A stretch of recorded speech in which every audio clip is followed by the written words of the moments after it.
Well, you know, that's a great film for this time of year because it's just with the cold starting to settle in that kind of gives us all a warm feeling. The shot, my favorite shot, I think, in the whole movie was taken from up above, where you're looking down from the top of the tree. Did you climb up the tree, or did your cinematographer climb up there? That was one of what we call a production assistant. We put him up there. Who happens, by the way, to now have a job as a production assistant on Night Court. He went out to Hollywood and worked his way into a studio. Actually snuck on the lot and then snuck into an office and got a job.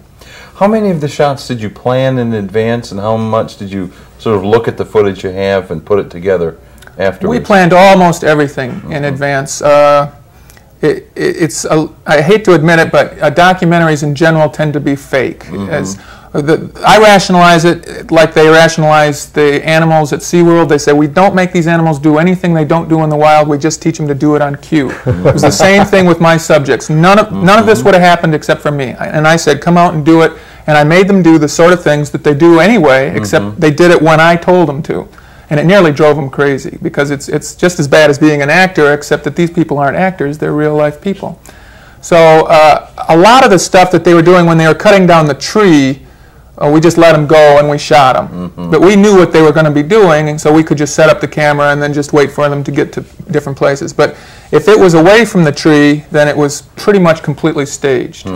And like the shot at my one Jim's house, where his kids were putting the wood down the window, that's what they do. And so I said, well, would you do that today for us after we set up the camera? And they said, sure, no problem. Well, there's a rich tradition in the documentary genre, isn't there? Nanook of the North. Right. He staged, he had the Eskimos absolutely stage that sort of activity. And unless you have buco bucks to spend on wasted footage, that's the way it has to be done, because otherwise you have to wait around all day for something to happen.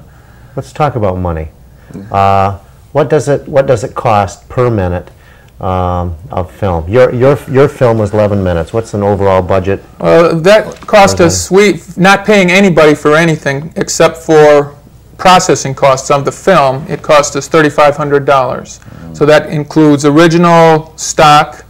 It includes the sound stuff. Actually, we got most of our original tape recording tape, our magnetic tape, for free. It was when we just reused old stuff.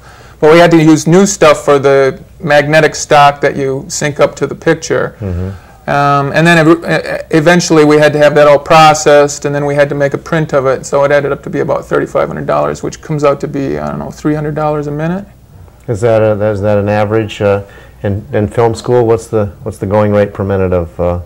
Well, that all depends on what your shooting ratio is. Our shooting ratio, I estimate, was about 4 to 1, which means for every foot you saw, we shot 4 feet and threw 3 of it away. It's a pretty efficient ratio. Yeah, it is, for a documentary particularly. Michael Moore shot 30 to 1.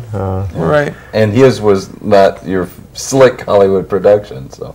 But he couldn't set stuff up. If he's going in there and reacting to security guards that are not planned, and they're not doing what they're told to do. They're doing what they feel like doing. And so in a situation like that, you have to go through a lot more footage. If you're going to shoot a parade, then you have to rely on what you get. And so you have to shoot a lot more.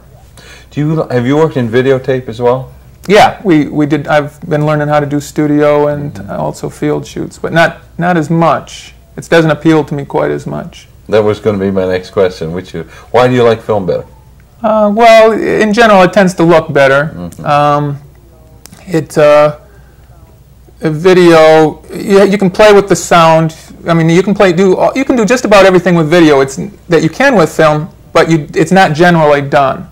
So I'm learning film techniques with film. You can use those same techniques with video, and then mix additional sound in later. The subtlety of the look. Right now I'm taking a photography class to learn more about how to make film, and I'm discovering how difficult it is to balance light and shadows. Well, on video you have to have almost perfect conditions. You can't shoot on a bright sunny day because then your shadows are too dark and your highlights are too light. On film you can. And so you have a lot more options with film than you do with video. If you have a studio, it's much cheaper to shoot with video than it is with film, and so then why not go for video, because you can control the lighting situations then. Well, what are you saying? You can control the lighting with film through what, exposure? Yeah, exposure and choice of film. And you can't, couldn't you with iris? You can with video, except you're just more limited. Video is limited to the darkest spot can only be, or the lightest spot can only be 30 times brighter than the darkest spot. The film stock is just more sensitive than video, so it allows you broader range of light and dark. Which brings up an argument that we should spend a half hour on in terms of digitization of video. Well, as they move towards that, then video will get stronger, but there's no indication now that it can deal with extremely bright light and extremely dark shadows the way film can. If you had your fantasy, and not that you had $18 million to spend, but budget weren't a problem, what would you like to make a film about? Well, I'm really interested in drama. I enjoyed making the documentary, but I prefer comedy. So I have several comedy scripts, full-length, feature-length scripts, so I'd like to star Bill Murray and George Carlin and Ally McGraw. Yes, of course. And I have, they're kind of madcap comedies. That's what I'd really enjoy doing. Well, it seems to be right in the time, because right now comedy is as strong as I've ever seen it. Like where 10 or 15 years ago music was this dominant art that was, everything was tied to music. Now comedy is just clearing everything out of its path. What I think one of the cable networks is going to start an all-comedy network show. I can't but think they're going to be buying anything that's got sprockets, 24 hours a day. After about 2 years, you will have burnt through an awful lot of comedy, you think. Yeah, but still, you can keep running it over. If you're talking about Leave It to Beaver and Father Knows Best, Car 54, whatever. I think they're talking stand-up comedy. Oh. I mean, not just like sitcoms. They're talking a comedy cable network. I think that to me has already been exploited beyond its abilities. Well, Michael's movie is a comedy, hilarious, and there was humor in yours, and maybe we'll get some movie makers, some local movie makers, to bring in some of their comedy shorts, which brings us to the point that you brought up earlier, Michael. The graphic of the address. It's around here somewhere. It's right there. I think we put it on Mark's shirt. Of course. We printed it up. Yes. If you are interested in having some of your work shown, please call John at that phone number down there or at the address just above it, because we would like to put your work on the air as well and talk to you about filmmaking.